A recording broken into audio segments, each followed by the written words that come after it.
ಹೆಸರು ಕಾಳು ದೋಸೆ ಎಷ್ಟು ಹಾಕಿರ್ತೀವಿ ಚೆಕ್ ಮಾಡಿ ನೋಡಿ. ಹೆಸರು ಕಾಳು ಎಷ್ಟು ಚೆನ್ನಾಗಿದೆ, ಸಣ್ಣ ಸಣ್ಣ ಮೊಳಕೆ ಬಂದಿದೆ. ನೆನ್ನೆ ಬೆಳಗ್ಗೆ ನೀರಿಗೆ ಹಾಕಿ ಇಟ್ಟಿದ್ದು. ಈಗ ಮಿಕ್ಸಿ ಜಾರ್ ತಗೊಳ್ಳೋಣ. ರಾತ್ರಿ ನೆನೆಸಿಕ್ಕೆ ಅಕ್ಕಿ ಹಾಕಿದ್ದೀವಿ. ಅಕ್ಕಿ ಸ್ವಲ್ಪ, ಹೆಸರು ಕಾಳು ತುಂಬ. ಇದು ಹೆಲ್ತಿಗೆ ತುಂಬ ಒಳ್ಳೆಯದಂತೆ. ಖಾರಕ್ಕೆ ಬೇಕಾದ ಮೆಣಸು, ಆಮೇಲೆ ಚೆನ್ನಾಗಿ ಶುಂಠಿ, ಸ್ವಲ್ಪ ಜೀರಿಗೆ, ನೀರು ಹಾಕ್ತಿದ್ದೀವಿ ಸ್ವಲ್ಪ. ಆಮೇಲೆ ಇದು ಚೆನ್ನಾಗಿ ಪೇಸ್ಟ್ ಮಾಡ್ಕೊಂಡು ಬನ್ನಿ. ನೋಡಿ, ಈ ಥರ ಆಗಬೇಕು. ತುಂಬ ನೀರು ಹಾಕೊಳ್ಳಿ, ನೋಡ್ಕೊಂಡು ಹಾಕಿ. ಸ್ವಲ್ಪ ಉಪ್ಪು ಹಾಕೊಳ್ಳಿ.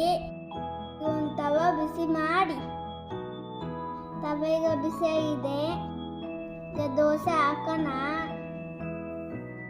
ನೋಡಿ ಎಷ್ಟು ಚೆನ್ನಾಗಿ ದೋಸೆ ಆಗ್ತಾಯಿದೆ. ಸ್ವಲ್ಪ ಕೊತ್ತಂಬರಿ ಸ್ವಲ್ಪ ಉದುರಿಸ್ಕೊಳ್ಳಿ. ಆನಿಯನ್ ಬೇಕಾದ್ರೆ ಹಾಕೋಬಹುದು. ಸ್ವಲ್ಪ ತುಪ್ಪ ಹಾಕೊಳ್ಳೋಣ.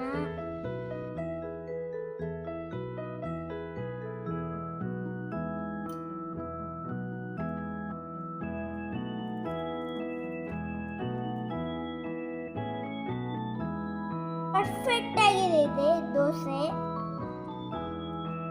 ಗೆದ್ದರ್ಸನ ದೋಸೆ ಹೆಂಗಿದೆ ಅಂತ ಕಮೆಂಟ್ ಹಾಕಿ. Thank you for watching. Bye bye.